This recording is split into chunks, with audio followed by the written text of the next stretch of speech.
चक्षुरुन्मिलितं येन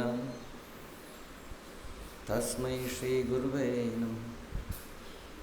श्रीचैतन्यमनोभीष्टं स्थापितं येन भूतले स्वयं रूपः कदा मह्यं ददाति स्वपदान्तिकम्। वन्देऽहं श्रीगुरौ श्रीयुतापदकमलं श्रीगुरून् वैष्णवांश्च श्रीरूपं साग्रजातं सहगण रघुनाथान्वितं तं सजीवं साद्वैतं सावधूतं परिजनसहितं कृष्णचैतन्यदेवं श्रीराधाकृष्णपादान् सहगणललिता श्रीविशाखान्वितांश्च। हे कृष्ण करुणा सिंधु दीनबंधु जगत्पते गोपेश गोपिका कांत राधा कांत नमस्तुते। तप्त कांचन गौरांगी राधे वृंदावनेश्वरी वृषभानुसुते देवी प्रणमामि हरिप्रिये। वाञ्छाकल्पतरुभ्यश्च कृपा सिन्धुभ्येव च पतितानां पावनेभ्यो वैष्णवेभ्यो नमो नमः। जय श्री कृष्ण चैतन्य प्रभु नित्यानंद श्री अद्वैत गदाधर शिवासादि गौर भक्तवृंद। हरे कृष्णा कृष्णा कृष्णा हरे हरे, हरे राम राम राम हरे हरे। नमो विष्णुपादाय कृष्णप्रेष्ठाय भूतले श्रीमते भक्तिवेदांत स्वामिन्निति नामिने। नमस्ते सारस्वते देवे गौरवाणी प्रचारिणे निर्विशेष शून्यवादी पाश्चात्य देशतारिणे।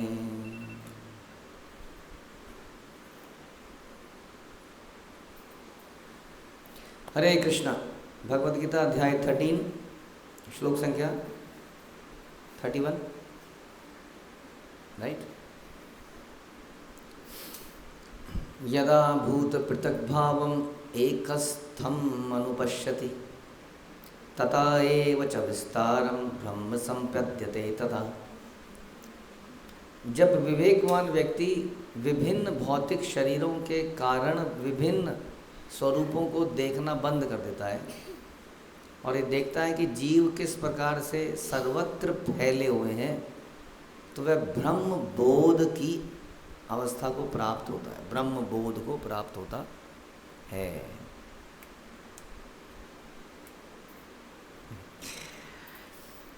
तो विवेकवान व्यक्ति वन इज विवेकवान मतलब,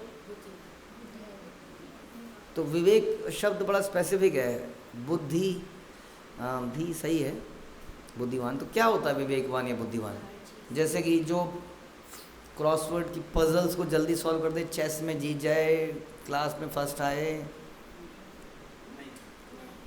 फिर कौन विवेक बुद्धि मतलब क्या? सोच समझ के तो चेस में जीतते हैं, सोच समझ के चाल चलते हैं ना। सही गलत में फर्क कर सके उसको कहते हैं विवेक बुद्धि। हाँ सेंसिबल, ऑब्वियसली सेंसिबल कौन होता है यही क्वेश्चन है। क्योंकि कई बार जैसे कोई व्यक्ति खांसते हुए, हम बोलते हैं ना छींकते हुए, तो कई बार उसको सेंसिबल कह देते हैं।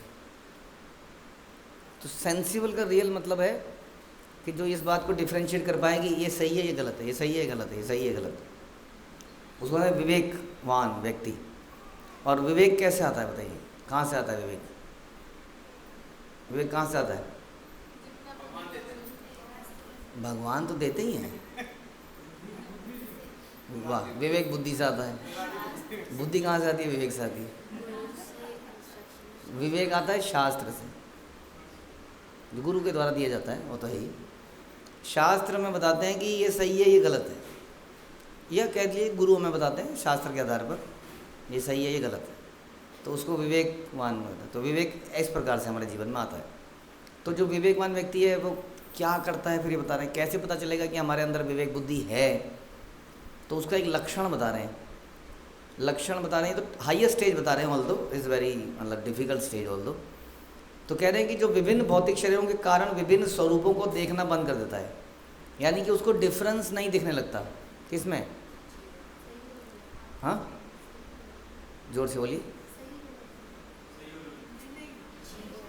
नहीं, हाँ, जैसे गाय एक पवित्र जीव है, हम जानते ही हैं गायें बड़ी पवित्र है। जो तो गाय और कुत्ते को एक बराबर समझना चाहिए? नहीं समझना चाहिए।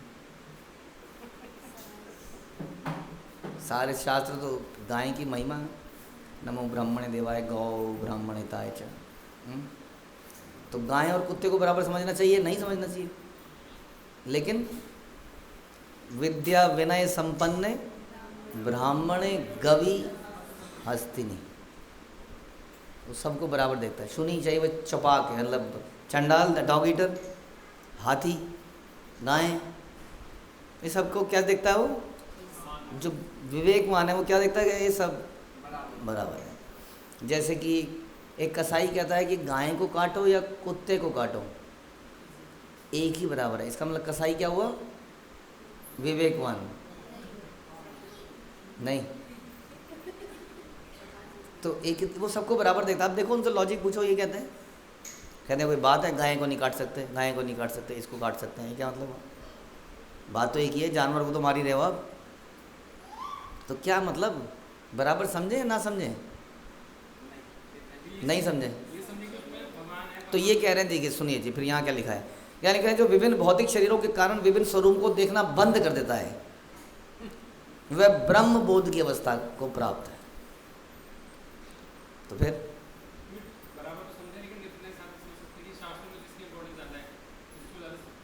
तो फिर बराबर कहाँ समझा आपने?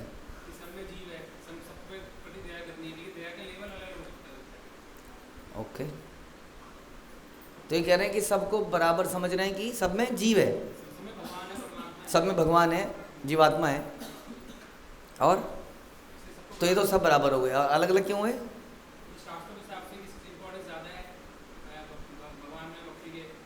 तो शास्त्रों के हिसाब से इनके अंदर डिफ्रेंसिएशन है।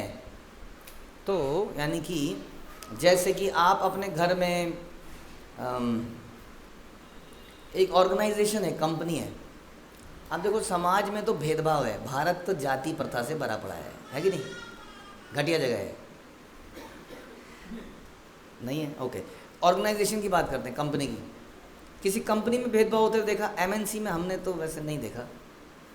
हाँ, मतलब इस आधार पर कि शेड्यूल कास्ट की प्रमोशन ज़्यादा है, छोटे व्यक्ति को आगे भेजा जाएगा, नहीं भेजा जाएगा, लंबे चौड़े सुंदर व्यक्ति को आगे भेजा, ऐसा कुछ नहीं है ना? तो उनमें भेदभाव तो नहीं है। ओके, तो सबकी सैलरी बराबर होनी चाहिए? सैलरी बराबर नहीं है, तो किसकी सैलरी ज़्यादा है? मैनेजर की सैलरी ज़्यादा है, तो भेदभाव है। लेकिन फिर वहाँ पर आप कहते हो वहाँ भेदभाव नहीं भी है, क्योंकि सबको सैलरी मिल रही है, सबको अपॉर्चुनिटी मिल रही है आगे बढ़ने की। कोई उसको बढ़ पा रहा है, कोई नहीं बढ़ पा रहा है अपनी बुद्धि के अनुसार, इसी के अनुसार उसको सैलरी भी मिल रही है ना? तो यानी कि सबके लिए कुछ कुछ सुविधाएं हैं, सबके लिए अपॉर्चुनिटी, लेकिन क्योंकि सबका स्वभाव अलग है, सबकी बुद्धि अलग है, इसलिए सबके पास अलग अलग प्रकार की फैसिलिटीज़ हैं।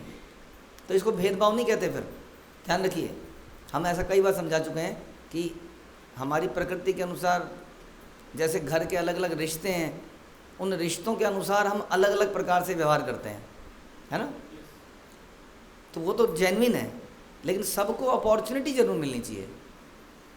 कृष्ण भावनामृत में फॉर एग्जांपल आगे बढ़ने की अपॉर्चुनिटी सबको मिलनी चाहिए। अच्छा, हम लोग ऑल्टर में गए, आप लोग कभी ऑल्टर में गए हो अंदर ऊपर गर्भगृह में? नहीं गए ना? कितने साल हो गए आपको इस्कॉन में? 15। ये भेदभाव नहीं है? ये गलत नहीं है? कुछ लोग जाके वहाँ पे अभिषेक करते हैं, हम वहाँ पीछे से खड़े रहते हैं, देखते रहते हैं। भेदभाव नहीं है। हाँ, अपॉर्चुनिटी है, अपॉर्चुनिटी तो है। आप भी ब्राह्मण दीक्षा ले लीजिए, आप भी चले जाइए, किसने मना किया है? लेकिन कई लोग कहते हैं हम इस तरफ को नहीं जाएंगे, हम इस तरफ को जाएंगे। कोई कहते हैं जी हम प्रचार करेंगे, कोई यहाँ पुस्तक बांटेंगे, कोई कहते हैं पुजारी बनेंगे, कोई कहते हैं हम कुछ ही करेंगे। तो हर किसी की अपने एक स्वभाव है, उसके अनुसार वो आगे बढ़ता है। ये है समझने की बात। तो इसका मतलब ये हुआ कि हर किसी के साथ उसके स्वभाव के अनुसार व्यवहार किया जाता है। फॉर एग्ज़ाम्पल जैसे हम कहते हैं कि सबके प्रति प्रेम रखो, हाँ, तो एक सांप के प्रति प्रेम कैसे दिखाएंगे आप? गले मिल के, डंडा मार के। तो जैसा भी है, मतलब जो शास्त्र बताते हैं उनके अनुसार व्यवहार करना चाहिए और सबको आगे बढ़ने का उम्मीद होनी चाहिए लाइफ में 84 लाख स्पीशीज़ में। तो जो हर व्यक्ति इस प्रकार से देखता है कि ये लोग अलग अलग शरीरों में बंधे हैं, अलग अलग कर्म बंधों के कारण मैं भी यही हूँ, मैं हो सकता है थोड़ा सा आगे निकल गया हूँ लेकिन मैं इधर से ही निकल के आया हूँ। हम सब लोग कभी सांप बने होंगे? सोचो हम भी सांप बने होंगे कभी। आज हम मनुष्य हैं, हाँ, कभी हम सांप भी थे, आज वो सांप है, कल को वो भी मनुष्य बनेगा और उसको भी इसका अधिकार है कि वो कृष्ण की भक्ति करे और भगवान के धाम में चला जाए। इस प्रकार जो देखता है कि सारी तरफ ये जो अलग अलग शरीर के लोग दिख रहे हैं वो कुछ नहीं है, बस जीवात्माएं हैं जो अलग अलग शरीरों में अलग अलग लोकों में भटक रही हैं बिकॉज ऑफ डिफरेंट डिज़ायर्स, जो पिछले श्लोक में आपने सुना।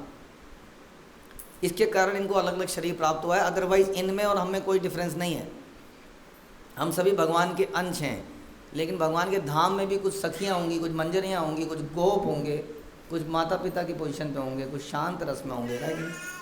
तो इस प्रकार से हर जगह अलग अलग वैरायटी अवेलेबल है, हाँ, बट सबके पास एक तो सब भगवान का अंश है और सबके पास ये अधिकार है कि वो भगवान की सेवा करें और भगवान के धाम में चला जाएं। सबका अधिकार है, ध्यान रखिए। एक शूद्र के पास भी अधिकार है कि वो भगवान की सेवा कर सके, है ना, और वो कर सकता है, अलग प्रकार से कर सकता है।